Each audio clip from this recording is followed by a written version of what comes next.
मेरे बच्चे,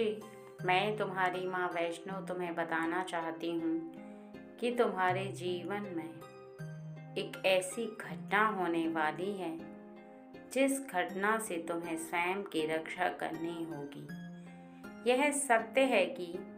कोई भी घटना होने से पहले किसी भी इंसान को उसके बारे में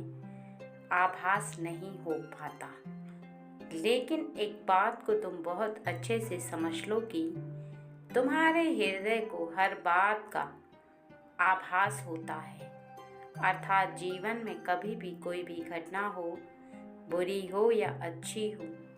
कुछ भी घटित होता है उसका संकेत तुम्हें जीवन में पहले ही प्राप्त होना प्रारंभ हो जाता है। यह सत्य है कि तुम उसे अनदेखा करो या ना करो, लेकिन तुम उस संकेत को महसूस कर पाते हो और समझ भी पाते हो।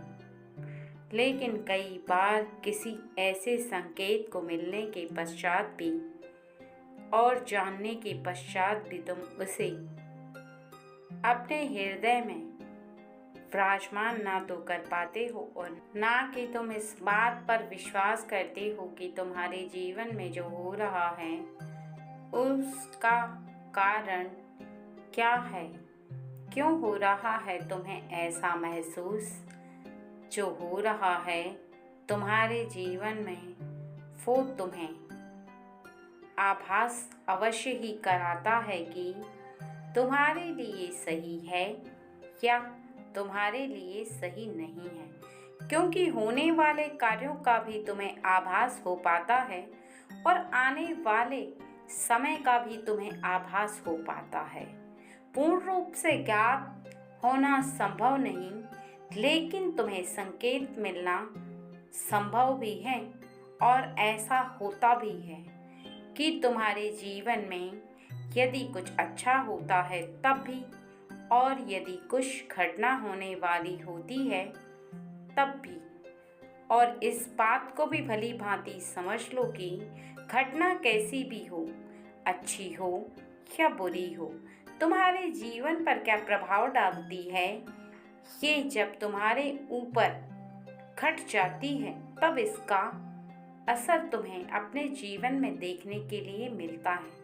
क्योंकि जो व्यक्ति शक्तियों को एकत्र करके रखता है और अपने इर्द गिर्द सुरक्षा कवच बनाकर रखता है, वो व्यक्ति हर प्रकार से मुसीबत से बच जाता है। और जो व्यक्ति अपने जीवन में परेशानियों से घिरा रहता है वो समझ जाता है कि उसके जीवन में ऐसा क्यों हो रहा है। और इस समय में तुम्हारे इर्द गिर्द एक ऐसी परेशानी घूम रही है जो कि हवा में विलीन तो है, लेकिन तुम उस परेशानी को प्रत्यक्ष नहीं देख पा रहे और तुम महसूस नहीं कर पा रहे कि तुम्हारे जीवन में ऐसा भी हो सकता है। लेकिन तुम्हें सावधान रहना अत्यंत आवश्यक है। तब जब तुम्हारे इर्द गिर्द का वातावरण कुछ इस प्रकार का हो, अर्थात मैं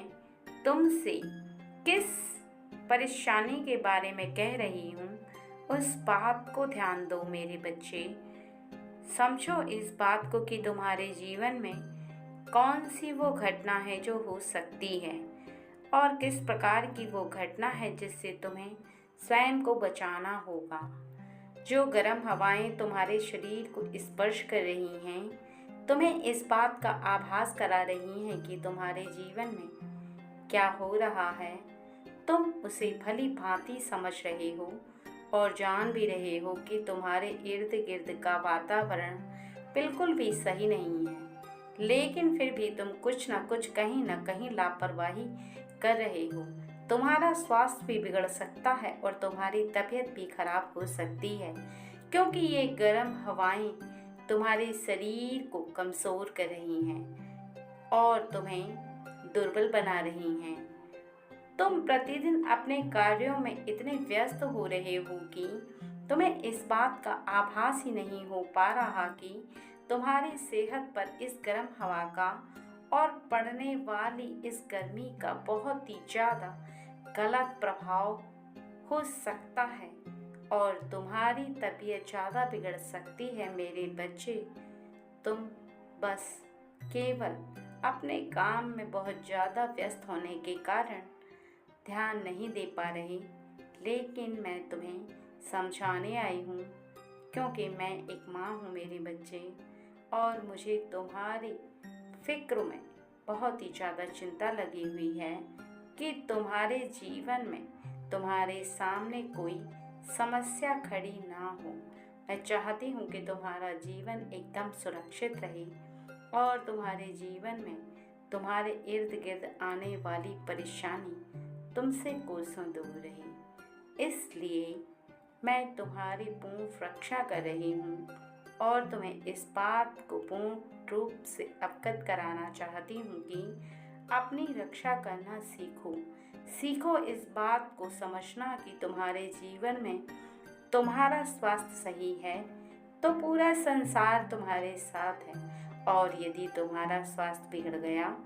तो इस संसार का कोई भी व्यक्ति तुम्हारे इर्द गिर्द रहने के पश्चात भी तुम्हारे साथ नहीं रह पाएगा और ना ही कोई व्यक्ति तुम्हारा साथ दे पाएगा, क्योंकि हर व्यक्ति को इस बात को समझ जाना चाहिए कि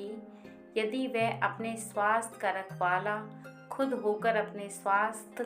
की रक्षा नहीं कर पा रहा है तो अन्य व्यक्ति उसके स्वास्थ्य की रक्षा क्या करेगा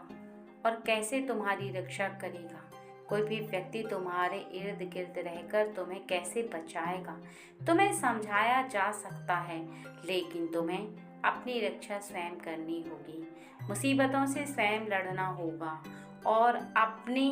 जीवन की रक्षा के लिए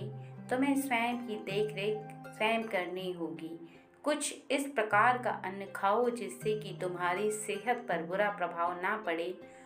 और अपने शरीर को शीतलता प्रदान करो। अपने मन को शीतलता प्रदान करना अत्यंत आवश्यक है, क्योंकि यदि तुम अपने मन को शांत रखोगे तो इस पड़ती गर्मी में तुम्हारा मन